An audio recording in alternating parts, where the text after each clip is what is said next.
इनमें से कौन सा मूल अधिकार केवल भारतीय नागरिकों को ही प्राप्त है? देखिए क्वेश्चन नंबर देखिए, पहला नंबर देखिए आपसे पूछा गया है और आपको यहाँ पर जवाब देना है। राइट आंसर आपका क्या होगा? हाँ, क्वेश्चन नंबर देखिए यहाँ पर पहले नंबर का देखिए आपको जवाब देना है। कौन सा मूल अधिकार केवल भारतीय नागरिकों को ही प्राप्त है, बताइए। पहले नंबर कह रहे हैं डी नंबर। ओके, यहाँ पर जो राइट आंसर आपका होगा, हाँ क्वेश्चन नंबर देखिए यहाँ पर जवाब आ चुका है। पहले नंबर का कह रहे हैं डी होगा, बिल्कुल सही है। अनुच्छेद 15 में प्रदत्त मूल अधिकार ये सब प्राप्त है ना। 12 से 35 है ना आपके भाग नंबर 3। अगला प्रश्न बताइए, इनमें से आपको बताना है कौन कथनों पर विचार करना है। लिखा हुआ है राज्यसभा के सदस्यों का कार्यकाल 4 वर्ष का होता है। राज्यसभा का तो 6 वर्ष होता है ना, 4 वर्ष तो नहीं होता है, ये वाला गलत है। राज्यसभा सदस्य के लिए कम से कम 35 वर्ष आयु होना आवश्यक है। हाँ, कथन पर विचार करना है।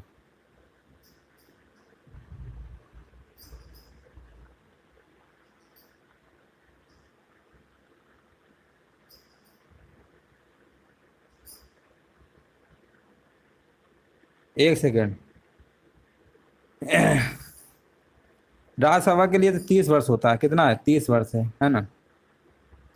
राज्यसभा के लिए 30 वर्ष होता है, राज्यपाल के लिए होता है आपका 35 वर्ष होता है। तो ये भी गलत हो गया।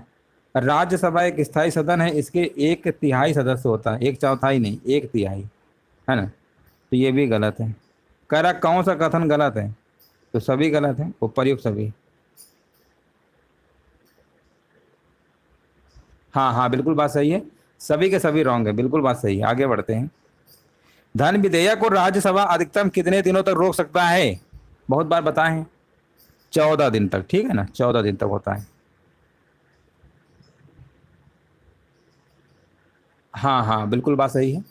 चलिए आगे बढ़ते हैं। कोई व्यक्ति उच्च न्यायालय का न्यायाधीश नियुक्त होने का पात्र होगा जब वह, अब देखिए उच्च न्यायालय का जो न्यायाधीश लिखा है ना, कोई व्यक्ति उच्च न्यायालय का अगर न्यायाधीश बनना है तो उसके लिए आपको बताना है यहाँ पर आपका क्या होगा, पात्र है। देखिए ये आपका बिल्कुल सही है। 10 वर्ष तक अधिवक्ता रहा हो या 5 वर्ष तक आपका क्या हो, जज रहा हो, है ना, जो आपके जिला न्यायालय होते हैं। तो ये तो वकील के लिए है, तो यहाँ तो अधिवक्ता के लिए तो सही लिखा है। और इसकी आयु कम से कम 35 वर्ष हो, है ना, ये गलत। तो ऑप्शन नंबर बोला गया है यहाँ पर क्या होगा, 4 नंबर का पहला ही होगा, केवल पहला वाला होगा आपका, बिल्कुल सही है। आगे बढ़ते हैं। वित्तीय आपात उद्घोषणा का अनुमोदन करने वाले संकल्प सदन के दोनों सदनों द्वारा कितने माह के भीतर होना चाहिए? यहाँ पर आपको बताना है राइट आंसर आपका क्या होगा। चलिए यहाँ पर देखिए आपको जवाब देना है। वित्तीय आपात उद्घोषणा का अनुमोदन करने वाले संकल्प सदन के दोनों सदनों द्वारा कितने माह के भीतर होना चाहिए? और 5 नंबर का जवाब आ गया, कह रहे हैं आपका यहाँ पर 2 माह। हाँ बिल्कुल सही बात है, हाँ बहुत बढ़िया, बिल्कुल बात सही है। अगला प्रश्न बताइए, है ना। चलिए क्वेश्चन नंबर 6 और 7 का जवाब दीजिए।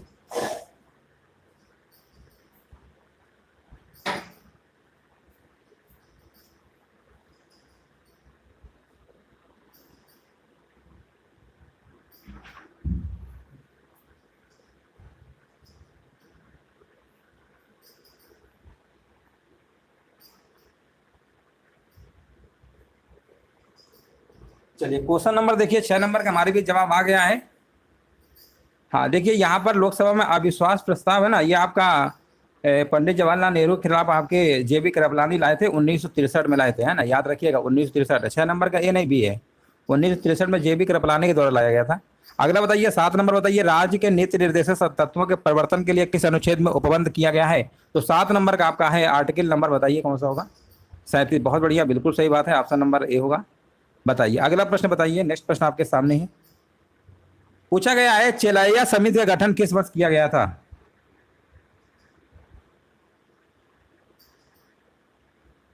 चलिए अगला प्रश्न बताइए।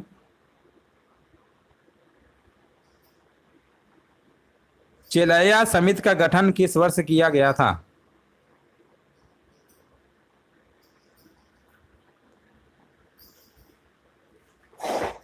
आ गया जवाब, 1991 में बता रहे हैं। हाँ बिल्कुल सही बात है, 1991 में हुआ था, है ना, 1991 में हुआ था, बिल्कुल बात सही है। 1991 कहाँ है? ऑप्शन नंबर बी, ये भी इंपॉर्टेंट प्रश्न है।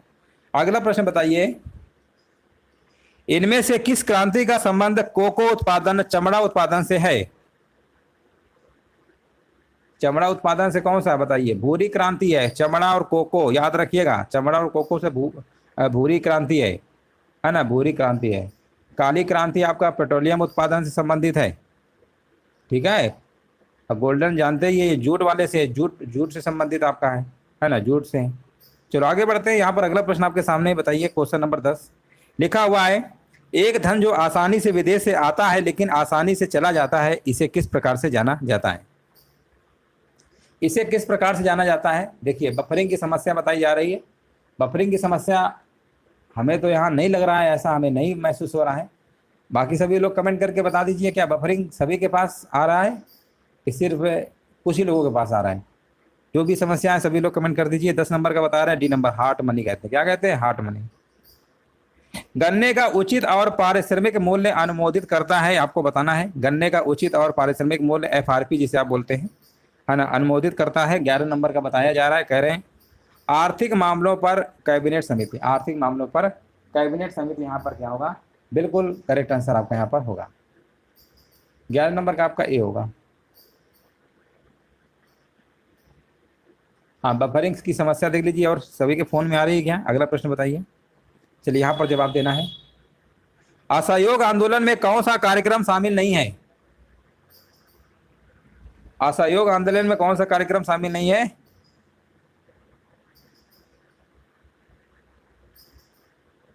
12 नंबर, सरकारी वाहनों से यात्रा करने पर पाबंदी, यही शामिल नहीं है, बाकी सब है। बाकी सब है, ऑप्शन नंबर डी होगा, है ना। ऑप्शन नंबर यहाँ पे क्या होगा? राइट आंसर आपका हो जाएगा। अगला प्रश्न बताइए। देखिए, दांडी मार्च बताइए किस स्थिति को समाप्ति किस स्थिति को हुई थी, मतलब समाप्त कब हुआ था बताइए। 13 नंबर का देखिए, यहाँ पर जवाब देना है। सर जी, मेरे में हो रहा है, तुम्हारे में देखिए अगर हो रहा है तो ये हो सकता है नेट का प्रॉब्लम होगा उधर, है ना, तो थोड़ा सा नेटवर्क इशू उधर ही होगा, बाकी इधर तो नहीं है, क्योंकि ऑलरेडी हम यहाँ पर चेक करते ही रहते हैं जब पढ़ाते हैं ना, तो आपको एक फ़ोन पे हम क्लास को भी देखते रहते हैं कहीं बफरिंग तो नहीं आ रही, बट ऐसा यहाँ पे नहीं हो रहा है। हाँ, 13 नंबर का जवाब आ गया है, कह रहे हैं, मतलब पूछे क्या है, समाप्त कब हुआ था। 13 नंबर का कह रहे हैं बी होगा। बहुत लोग बी बता रहे हैं, बहुत लोग सी बता रहे हैं। देखो दोस्तों, याद रखिएगा, बी जो आपका है ना, ये वाला आपका शुरू हुआ था, ये शुरुआत की है, ठीक है ना, शुरुआत की। और यहाँ पर समाप्ति की बात करेंगे 6 अप्रैल, ठीक है ना। दोनों डेट याद रखिएगा। 12 मार्च 1930 को शुरू होता है, 6 अप्रैल 1930 को समाप्त होता है। और यहाँ पर 240 मील की यात्रा थी, सब कुछ यहाँ पर लिखा हुआ है ना। चलो आगे बढ़ते हैं। हाँ बिल्कुल, देखिए सही जवाब दिया गया। अगला प्रश्न बताइए।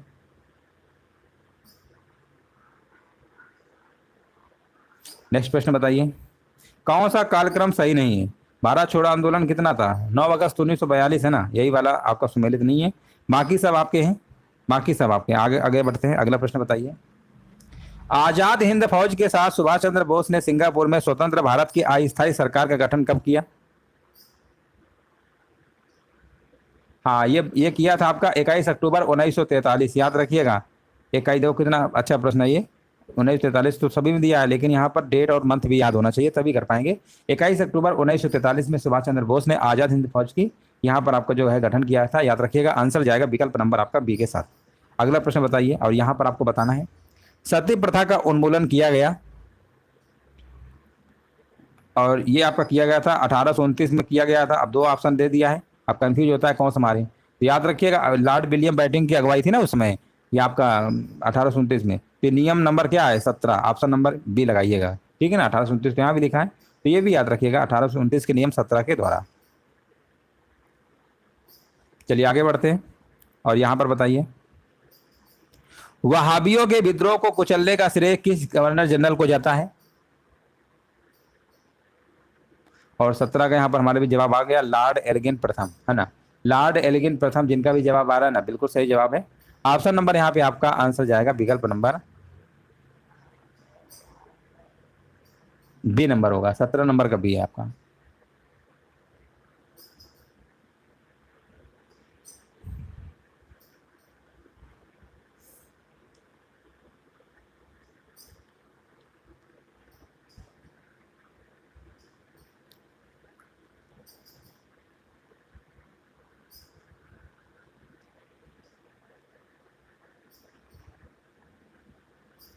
चलो आगे बढ़ते हैं। 18 नंबर बताइए। चलिए यहाँ पर देखिए, आपको जवाब देना है। नेक्स्ट प्रश्न आपके सामने, त्रिपक्षीय संघर्ष में निम्न में से कौन सा राजवंश शामिल नहीं था? कौन सा राजवंश शामिल नहीं था? 18 नंबर में आपको बताना है। राइट आंसर यहाँ पर क्या होगा? त्रिपक्षीय संघर्ष में निम्न में से कौन सा राजवंश शामिल नहीं था? अब यहाँ पर हमारे भी जवाब आ गया है, पल्लव आपके शामिल नहीं थे, ठीक है ना। 18 नंबर का क्या होगा? यहाँ पर सी वाला जवाब क्या होगा? बिल्कुल करेक्ट आंसर आपका यहाँ पर हो जाएगा।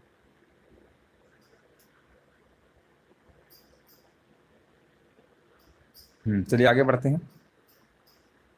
ये आपके कौन कौन शामिल थे? आपके गुर्जर, प्रतिहार, राष्ट्रकूल, पाल, ये सब शामिल थे, है ना। ये सब थे, ये नहीं था आपका। अगला प्रश्न बताइए। नेक्स्ट प्रश्न आपको बताना है, सिंधु घाटी सभ्यता के अंतर्गत शवों को दफनाने के अवशेष मिले हैं, इसमें शवों के सिर किस दिशा में रखे मिले हैं?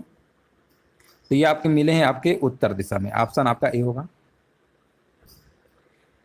किस बौद्ध संगीत में दो संप्रदायों में विभाजन हो गया था? दो संप्रदाय आपके कौन थे? हीनयान, महायान थे आपके ना। महायान और हीनयान थे, ये आपके हो गए थे। कौन सी बौद्ध संगीत थी आपकी? चतुर्थ थी, कनिष्क के शासनकाल में आपकी हुई थी ना, कश्मीर के कुंडल वन में। इसी में आपके विभाजन हो जाता है, याद रखिएगा। 20 नंबर का डी नंबर आपका सही है। अगला प्रश्न बताइए। हाँ, महावीर स्वामी को किस नदी के तट पर कैवल्य की प्राप्ति हुई? कैवल्य मतलब ज्ञान की प्राप्ति, संपूर्ण ज्ञान की प्राप्ति। बताइए किस नदी के तट पर प्राप्त हुई थी?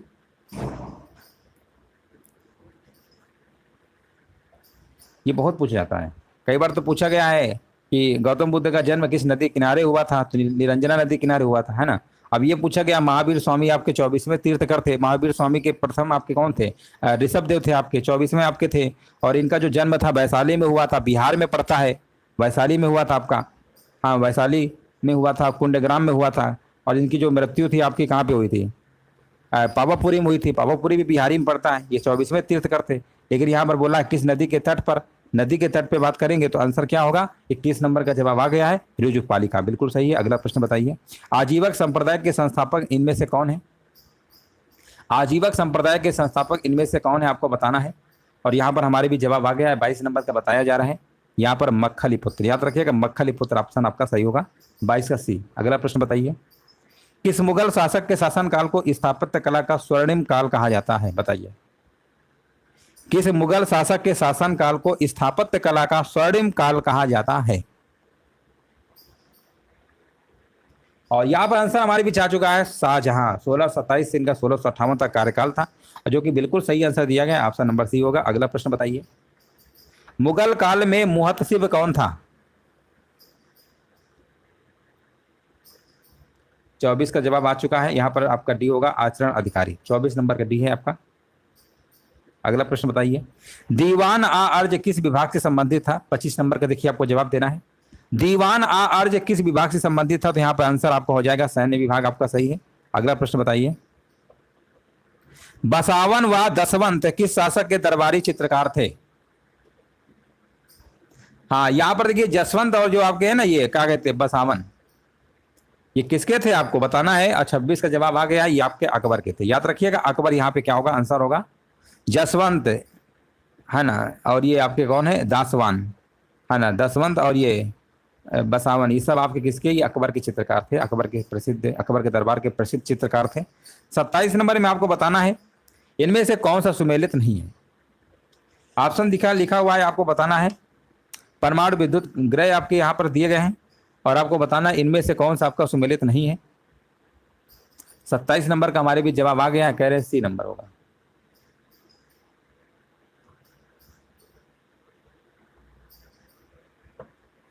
काकरा पारा विद्युत ग्रह, ये आपका कहाँ पे पड़ता है? काकरा पारा जो है ये आपका कहाँ पर है? ये तो गुजरात में है ना। 27 नंबर का सी वाला आप लोग बता रहे थे, 27 से कौन सा होगा? बी होगा, हाँ बी होगा, बिल्कुल सही है, ये वाला होगा, ये तमिलनाडु कर्नाटक, बिल्कुल सही बी होगा। तभी हम कहें सी तो आपका सही दिया था। अब देखो 38वीं समांतर रेखा किन दो देशों के मध्य, हमने कई बार बोला है, इसमें कई बार सैन्य सीमांकन रेखा लिखा होता है, तो वो भी सही है। अगर सैन्य सीमांकन रेखा इसी को कहते हैं, ठीक है ना। 38वीं भी कही है, ये उत्तर कोरिया और दक्षिण कोरिया के मध्य होता है, ठीक है। 38वीं समांतर रेखा को हम सैन्य सीमांकन रेखा कहते हैं। कई बार एग्जाम में पूछा गया, वहाँ पर 38वीं ऑप्शन में देखिए सैन्य सीमांकन लिखा था, तो दोनों में कंफ्यूज नहीं होना है। 28 नंबर का आपका यहाँ पर ए वाला आपका सही होगा। अगला प्रश्न बताइए। इनमें से कौन सा एक अच्छे ईंधन का गुण नहीं है? कौन सा एक अच्छे ईंधन का गुण नहीं है? 29 नंबर में आपको बताना आंसर क्या होगा। देखो, ईंधन का ऊष्मीमान उच्च होना चाहिए, तो गुण आपका सही है। ईंधन का प्रज्वलन ताप न तो कम होना ज्यादा, ये भी सही है। इनमें यहाँ पर ऑप्शन नंबर आपका बी होगा। देखिए लिखा हुआ है जलने पर ज्यादा से ज्यादा अवशिष्ट व हानिकारक गैसों का उत्सर्जन होना चाहिए, ठीक है ना, तो ये आपका गुण नहीं है, बाकी सब है। चलिए अगला प्रश्न बताइए। बताइए इसका आंसर बताइए क्या होगा। चलिए क्वेश्चन नंबर देखिए 30 नंबर का आपको सभी लोगों को कमेंट करना है।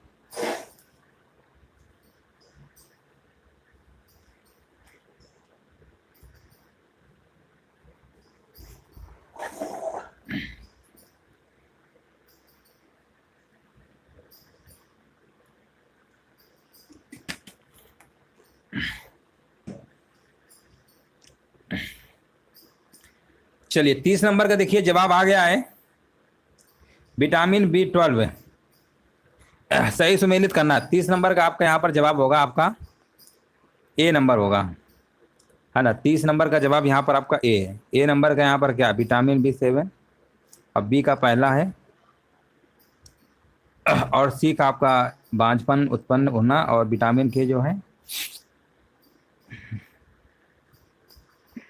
रक्त के थक्का जमने में, ठीक है ना। यहाँ पर 3142 होगा। हाँ बिल्कुल सही बात है, ए वाला आपका सही है ना, ए वाला आपका बिल्कुल सही आंसर आपका है। अगला प्रश्न बताइए, तारों के मध्य दूरी ज्ञात करने की इकाई क्या है। 31 नंबर में आपको बताना है तारों के मध्य दूरी ज्ञात करने की जो इकाई है आपकी गैलेक्टिक इकाई होती है। तारों के मध्य दूरी ज्ञात करने की इकाई है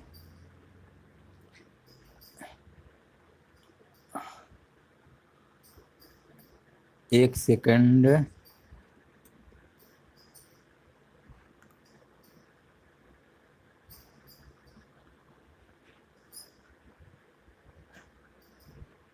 इस प्रश्न को एक बार थोड़ा सा चेक कर ले रहे हैं, कुछ डाउट हो रहा है हमें। तारों के मध्य है, तारों के मध्य जो आपका है गैलेक्टिक इकाई, हाँ गैलेक्टिक इकाई होगा, है ना, कॉस्मिक गैलेक्टिक।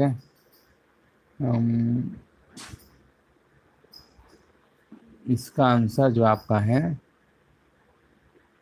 तारों के मध्य, इसमें शायद प्रकाश वर्ष होता है ना, प्रकाश वर्ष है। आप लोग चेक कर लीजिए क्या प्रकाश वर्ष इसका आंसर है क्या, प्रकाश वर्ष होना चाहिए। तारों के जो मध्य दूरी की जो इकाई है आपकी, ये आपकी शायद प्रकाश वर्ष होती है, जहाँ तक हमें ऐसा लग रहा है। और इसका आंसर शायद लग रहा है, डाउट है, कुछ गड़बड़ लग रहा है, क्योंकि गैलेक्टिक इकाई नहीं होना चाहिए। तारों की जो मध्य दूरी है उसका आंसर आपका यहाँ पर क्या होगा, प्रकाश वर्ष होगा। चेक कर लीजिए सभी लोग, प्रकाश वर्ष आ रहा है क्या, है ना, प्रकाश वर्ष होगा। इसका आंसर आपका जो करेक्ट होगा ना, प्रकाश वर्ष होगा। अगला प्रश्न बताइए। नेक्स्ट प्रश्न आपको बताना है आंसर यहाँ पर क्या होगा। हाँ यहाँ पर बताइए, इनमें से कौन सा रोग पुरुषों की तुलना में महिलाओं में बहुत कम होता है। अब देखिए ये वाला जो प्रश्न है ना, बहुत बार एग्जाम में पूछा गया है और बहुत बार आया भी है ना। और यहाँ पर 32 नंबर का देखिए जवाब यहाँ पर आपका जो होगा ना, वर्णांधता होगा। क्या होगा, वर्णांधता, ऑप्शन नंबर बी होगा। अगला प्रश्न बताइए, नेक्स्ट प्रश्न आपको बताना है। हीमोग्लोबिन लाल रक्त कोशिकाओं के अंदर का एक प्रोटीन है और ये निम्न में से किसका वहन करता है।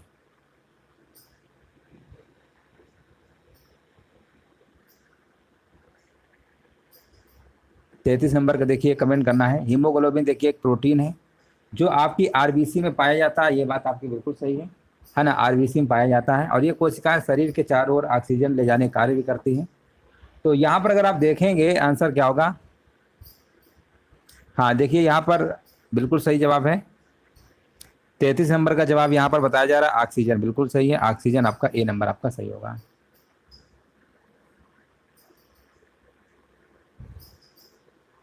अगला प्रश्न बताइए। किसी पदार्थ को एक अवस्था से दूसरी अवस्था में बिना तापमान में बदलाव के परिवर्तन होने के लिए आवश्यक ऊष्मा की मात्रा है ना, यहाँ पर आंसर क्या होगा। और यहाँ पर देखिए जवाब आ गया 34 नंबर कह रहे हैं गुप्त ऊष्मा, बिल्कुल सही है। गुप्त ऊष्मा यहाँ पर क्या होगा, बिल्कुल सही है। गुप्त ऊष्मा आप सब लोग जानते ही होंगे। किसी पदार्थ के तापमान में परिवर्तन के बिना एक अवस्था से दूसरी अवस्था में परिवर्तित होने के लिए आवश्यक ऊष्मा की मात्रा आपकी होती है, बिल्कुल सही जवाब है। अगला प्रश्न बताइए। नेक्स्ट प्रश्न आपको बताना है, निम्नलिखित कोशिका अंगों में से किसमें न्यूक्लिक अम्ल नहीं पाया जाता है। न्यूक्लिक एसिड किसमें नहीं पाया जाता है, तो आप कहेंगे न्यूक्लिक एसिड जो आपका है किसमें नहीं पाया जाता है, 35 का जवाब देना है। तो यहाँ पर आंसर क्या होगा बताइए।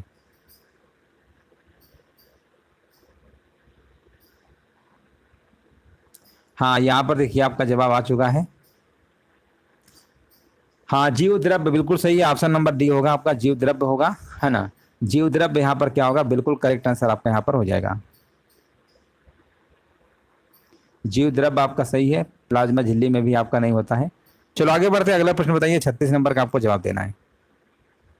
36 नंबर का देखिए जवाब दीजिए, बिल्कुल सही है, 35 नंबर का डी होगा। अगला प्रश्न आपको बताना है, इनमें से कौन सा विटामिन ए का अच्छा स्रोत नहीं है। देखिए विटामिन ए का अच्छा स्रोत इनमें से कौन सा नहीं है। तो आप कहेंगे 36 नंबर की अगर हम बात करेंगे तो यहाँ पर जो जंतुओं के यकृत एवं गुर्दे है ना, ये नहीं, बाकी पालक, आम, मछली के तेल, ये सब है। चलिए 37 नंबर का देखिए आपको जवाब देना है। और यहाँ पर देखिए आपको बताना है, अगला प्रश्न आपके सामने स्क्रीन पे आपको जवाब देना है। यहाँ पर लिखा हुआ सूची फर्स्ट और सूची सेकंड को सुमेलित करिए। अब देखो यहाँ पर बहुत ही आसान प्रश्न है। प्रतिरोध का मात्रा क्या होता है, रेजिस्टेंस का मात्रा आप जानते हैं ओम होता है ना। और बल का मतलब न्यूटन होता है। पावर का मतलब क्या होता है, पावर का मतलब वाट होता है। विद्युत प्रवाह यानी करंट एम्पियर होता है। बस मैचिंग हो गया। तो आप देख सकते हैं ए का चौथा यहाँ पर कहाँ है, 37 नंबर का, बी नंबर हो जाएगा। ऑप्शन नंबर बी आपको बिल्कुल सही है।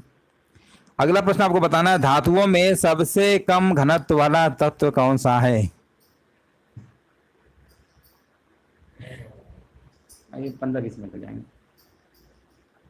अगला प्रश्न बताइए, धातुओं में सबसे कम घनत्व वाला तत्व कौन सा है। 38 नंबर का देखिए हमारे भी जवाब आ गया है। 38 नंबर का बताया जा रहा है, कह रहे डी नंबर होगा, कापर होगा। बिल्कुल सही बात है, 38 का डी है, 38 का डी होगा। चलो आगे बढ़ते हैं। और अगला प्रश्न बताइए, प्राकृतिक रबर के बारे में इनमें से कौन सा कथन सही है। चलिए 39 नंबर बताइए, है ना। प्राकृतिक रबर के बारे में इनमें से कौन सा कथन आपका सही है।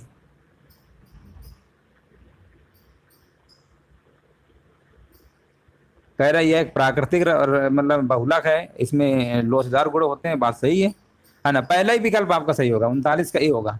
बहुत बढ़िया, बिल्कुल सही जगह से जवाब दिया गया। अगला प्रश्न बताइए, किसी तत्व का रासायनिक गुण निम्न में से कौन तय करता है। तो यहां पर आपका तय करता है इलेक्ट्रॉनों की संख्या, है ना। इलेक्ट्रॉनों की संख्या बिल्कुल याद रखिएगा।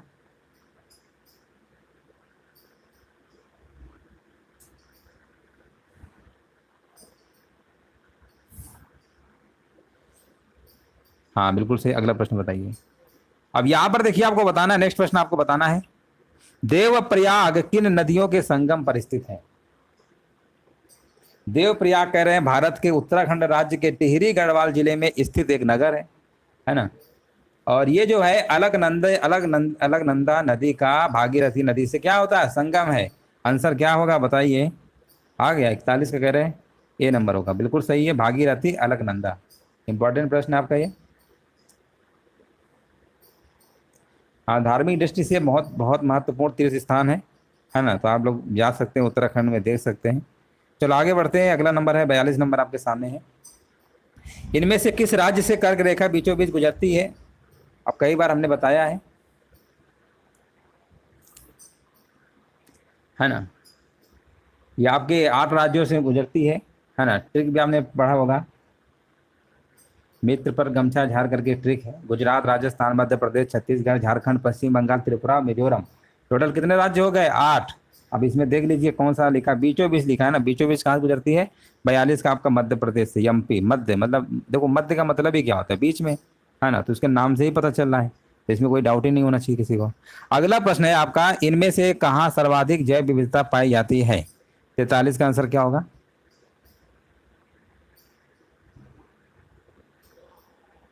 43 का आपका सी होगा, उष्णकटिबंधीय वर्षा वन। उष्णकटिबंधीय वर्षा वन यहाँ पर सी नंबर आपका सही है। अगला प्रश्न बताइए। और यहाँ पर देखिए आपको बताना है, राइट आंसर आपका है, लिखा हुआ है इनमें से कौन सा सुमेलित नहीं है। बांधवगढ़ राष्ट्रीय उद्यान तो आपका एमपी में पड़ता है, ये बात तो सही है।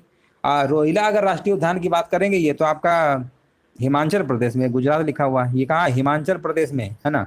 और गुजरात बता रहे हैं, यही वाला गलत है। बात यही बोला ना, कौन सुमेलित नहीं, बाकी सभी। बांदीपुर आपका कर्नाटक में कई बार पूछा गया है। सिमलीपाल राष्ट्रीय उद्यान उड़ीसा में, ये भी आपके एग्जाम में कई बार पूछा जा चुका है। अगला प्रश्न बताइए, इनमें से कौन शीत महासागरीय जलधारा नहीं है।